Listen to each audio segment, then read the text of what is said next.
Incredibly, President Joe Biden still thinks he would have beaten Donald Trump had he stayed in the presidential race. And that's according to new reporting from the Washington Post, which spoke to more than 24 people who are close to the president.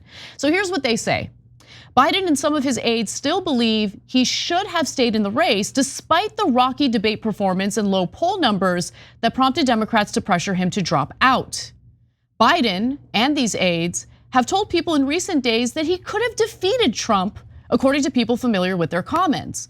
Aides say the president has been careful not to place blame on Harris or her campaign. So let me just be very clear and blunt. There is absolutely no indication, no evidence, nothing to indicate that Joe Biden would have beaten Donald Trump. On the contrary, there is a mountain of evidence indicating that he would have lost to Trump.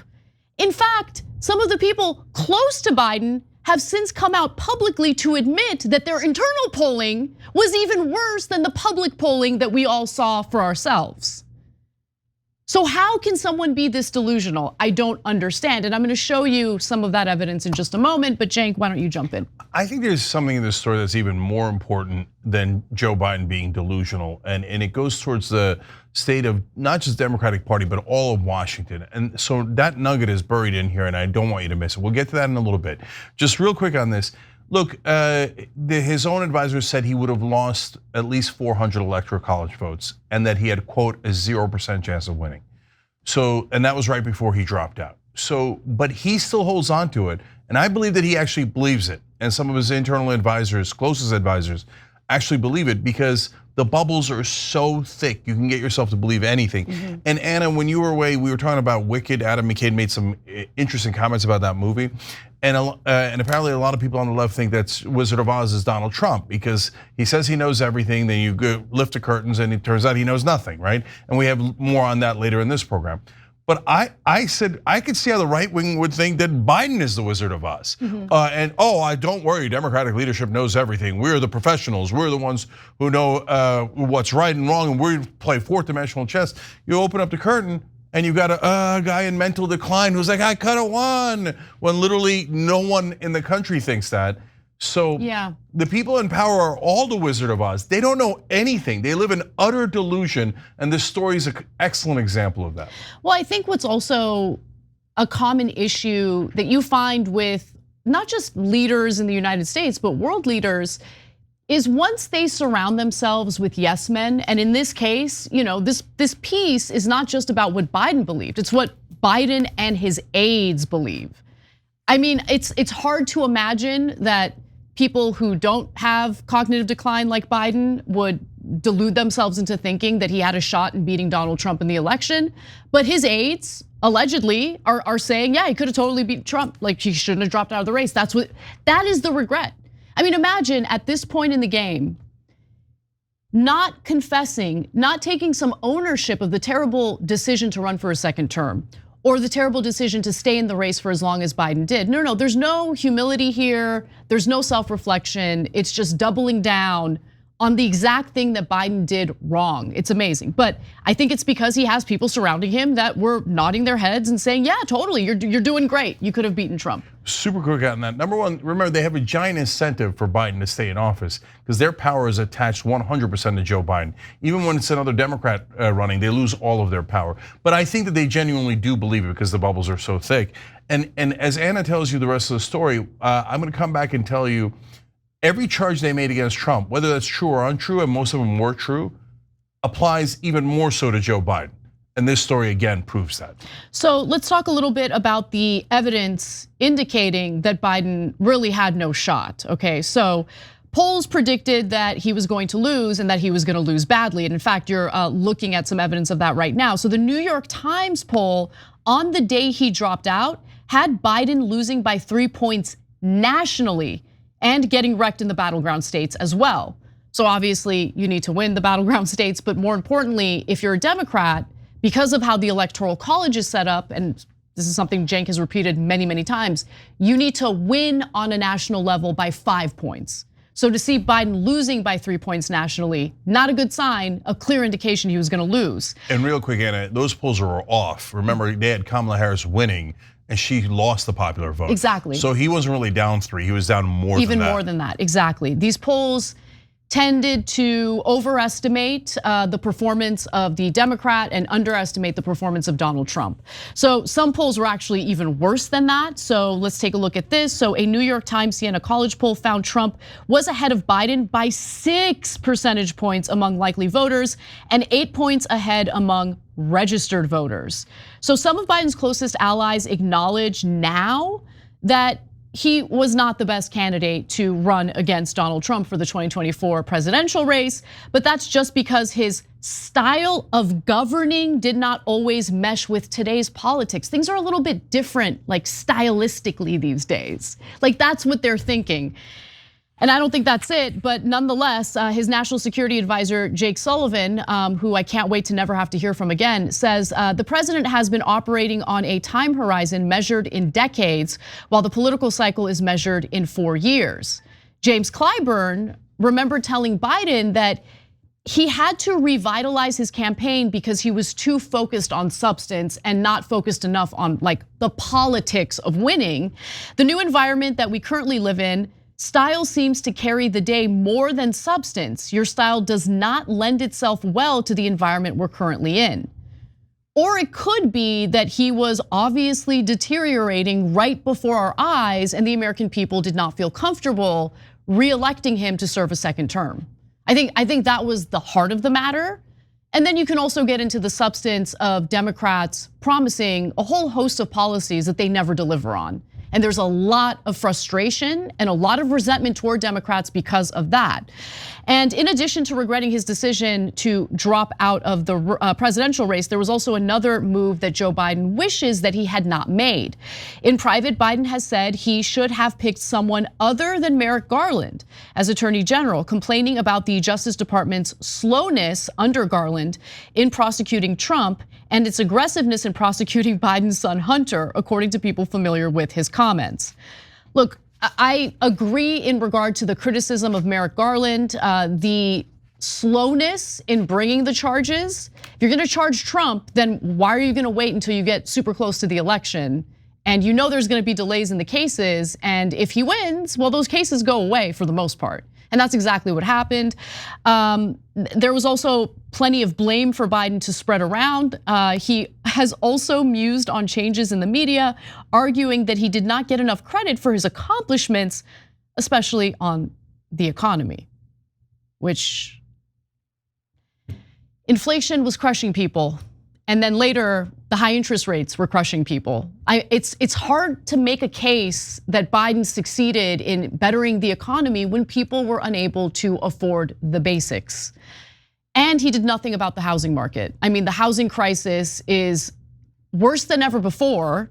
And in fact, HUD, which is the Department of Housing and Urban Development under Biden, just put out a report showing that between January of 2023 and January of 2024, homelessness increased by 18.1%. That is the highest recorded increase in homelessness that HUD has ever recorded. So, I mean, these are things that Americans are feeling day to day. So the idea that the media should have done PR for Biden is laughable to me. Yeah, to be fair, that's what he's experienced his whole life. So he thought, well, I don't have to put out my own message. I'll just get the media to do propaganda for me, as they have for the last 50 years. Call me the boy from Scranton, say I'm such a average Joe, and every time I screw up, just pretend it was a stutter. Never investigate me, knowing that now we know for sure that he had mental decline from day one, according to his own staffers. We're going to talk about this a little bit later, but one of the reporters said on CBS over the weekend, it was our biggest failing that we didn't look into Joe Biden's mental status. And yeah, and that's like considered controversial in mainstream media. No, it was an enormous failure of the media. They were actually super kind and deferential to Joe Biden, but Joe Biden thought not enough. That's such a good point. That's such a good point, Cenk, because I remember as early as 2020, when he was running in 2020, we were getting browbeaten for bringing up Biden's obvious signs of mental decline. And we finally just dropped it because the gaslighting was a lot. And it's like, okay, fine, whatever. Everyone says that it's inappropriate to bring this up, even though we see some obvious signs. Yeah, and let me just say it's not just Democrats, guys. It's mainstream media folks who browbeat people like us who tell the truth. Like when I go to Washington, if I say Joe Biden has mental decline issues, up until the debate, the reaction I would get every single time from reporters was this. They look at me like, oh, you're some sort of radical. What are you, MAGA? No, of course Joe Biden's totally fine. Totally fine. I can't believe you would say. They found it so outrageous. It's ageism, ableism, all sorts of, we're gonna call you names so you can shut up and understand that you're not supposed to speak out about this. Yeah, and look, I could prove it. So like we talk about bubbles, Biden had a bubble, but how about the mainstream media bubble? Did a single reporter or on-air anchor or pundit for 4 straight years before that debate go on air, certainly for the first 3 years, as he's shaking hands with invisible people, other than us, and we weren't allowed on cable news. So on cable news or mainstream media, did anyone go on air and go, this guy's too old and it's obvious? Hey, we need to investigate his doctors and look into, because when Trump came out with ridiculous notes from his doctors, they were like, let's look into the doctors, let's look into this, we don't believe him. When Joe Biden comes out and he says, oh yeah, my doctor says I'm in great mental health, every reporter's like, he's in great mental health. Run the propaganda, run the propaganda. All of you guys in mainstream media are pure propaganda and you don't even know it. So that brings me to what you referenced a little earlier, Cenk, and that is CBS correspondent Jane Crawford. She was asked what she believed was the most underreported story of 2024, and her reply went viral. And I'm just gonna preface it by saying I commend her for this admission. Take a look. That would be, to me, Joe Biden's obvious cognitive decline that became undeniable in the televised debate. At the presidential debate with Donald Trump. Unquestioned. And it's starting to emerge now that his advisors kind of managed his limitations. It's been reported in the Wall Street Journal for 4 years, and yet he insisted that he could still run for president. We should have much more forcefully questioned whether he was fit for office for another 4 years, which could have led to a primary for the Democrats. It could have changed the scope of the entire election. Yet, still, incredibly, we read in the Washington Post that his advisors are saying that he regrets that he dropped out of the race. That he thinks he could have beaten Trump. And I think that is either delusional or they're gaslighting. President Biden has. So just to clarify, at the very end, she says, I think that is either delusional or they're gaslighting the American people. But Robert Costa decided to butt in and incredibly, believe it or not, continue to provide cover for Biden. Let's watch. President Biden has said repeatedly he was sick during the debate June 27th in Atlanta, and he's always been fine, and he leaves fine. That is his position, the position of many of his top aides as well, even though there is that reporting. So, okay, so is that the standard operating procedure for Robert Costa? Is that how he does his reporting? If a politician says it, then it is by definition true and I print it. Come on. Yeah, I mean, look, they're still doing it. This is her saying that is a big national headline story. Why?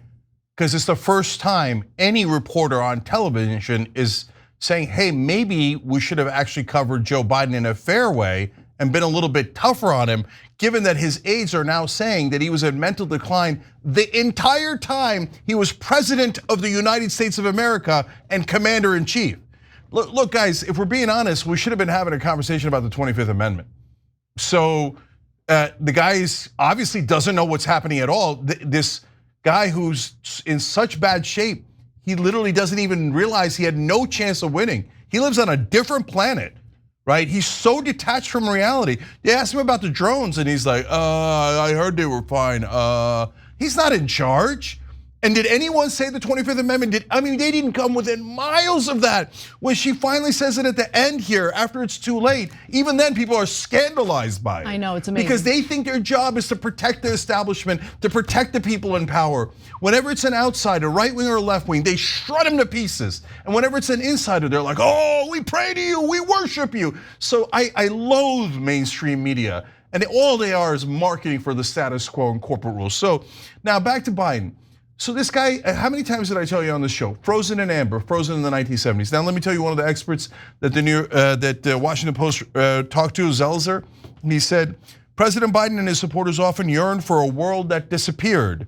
You can't actually govern the way you did in the 1970s in 2021. Now, why does that person say that? Because all of the reporting is that Joe Biden wanted to run the place like it was the 1970s. And he thought, well, no, I'm going to bring people back to the way it should be and show that Trump was just a fad and that no one should worry about him. He was just an aberration.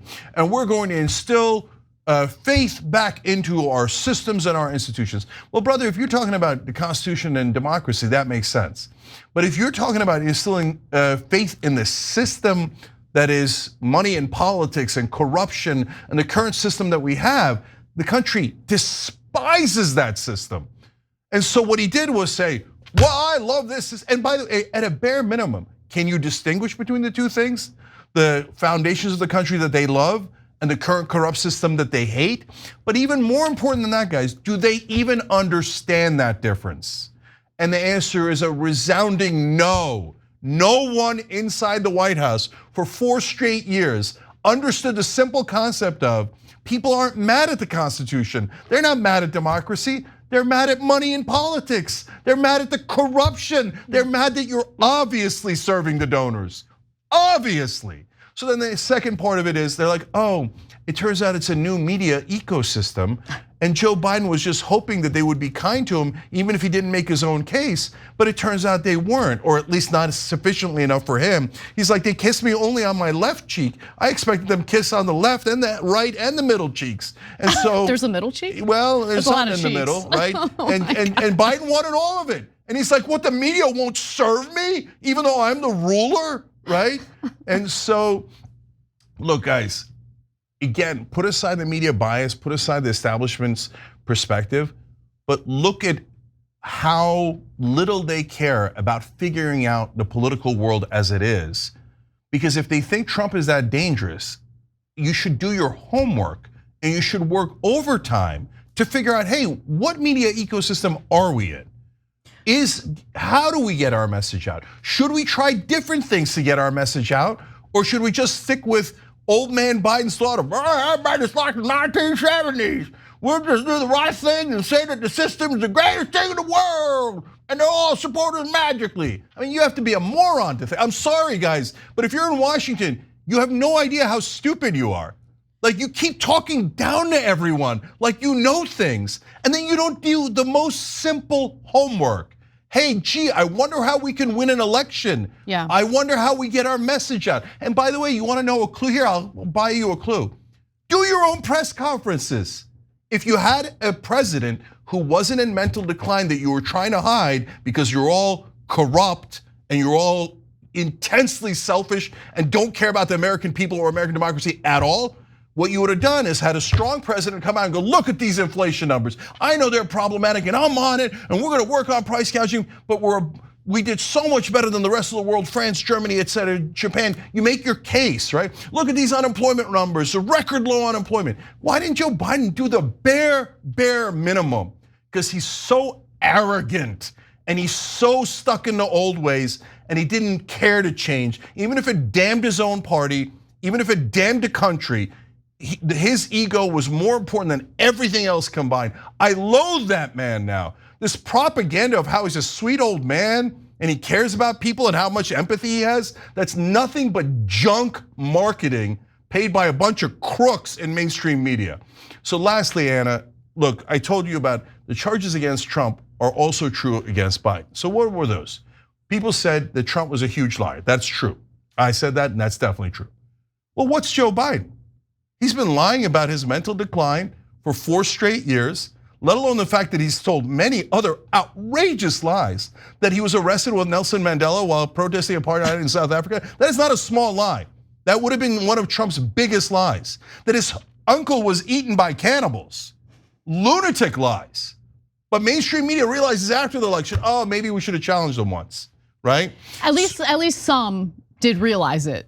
But most haven't even realized that. I know. So that's right. So number one, giant liar. True of Trump, true of Joe Biden. Giant ego. What did Biden do? I'm not stepping aside. It has to be me. I don't care about anyone else. I am the demigod. It must be me. I don't care if I'm going to get checked into a senior citizen center the day after the election. Number 3, against democracy. Well, what'd you do, brother? You made sure there was no primary on the Democratic side. You made sure no one else had any opportunities. You canceled primary after primary, your party did, and you aided and abetted that. So you were against democracy. And finally, meddling with his own government officials. You know, Trump famously, I'm disappointed with my Attorney General Sessions and all that stuff. And what did Biden do at the end? Oh, I'm disappointed in my Attorney General, just like Trump said. And I wish that he had investigated my political opponent earlier. Now that and more aggressively. That at least has some merit on the substance, right? Because it made it seem more political to do it later. But look, he's saying, I wish I had meddled with my Attorney General and made him investigate my political opponent earlier. And I wish I would have meddled with him and made sure he never investigated me or my family or anyone attached to me. That's exactly what we said was wrong with Donald Trump. 4 for 4. Exact same things, Biden and Trump. Now, did the press cover it that way? We did. Did the right-wing media tell you all the problems with Trump? Did the left-wing media tell you all the problems with Biden? Did mainstream media tell you all the problems with the establishment? No, because they're all doing propaganda and marketing. None of them are actually doing the news. Thanks for watching The Young Turks. We really appreciate it. Another way to show support is through YouTube memberships. You'll get to interact with us more. There's live chat emojis, badges. You've got emojis of me, Anna, John, JR. So those are super fun. But you also get playback of our exclusive member-only shows and specials right after they air. So all of that, all you gotta do is click that join button right underneath the video. Thank you.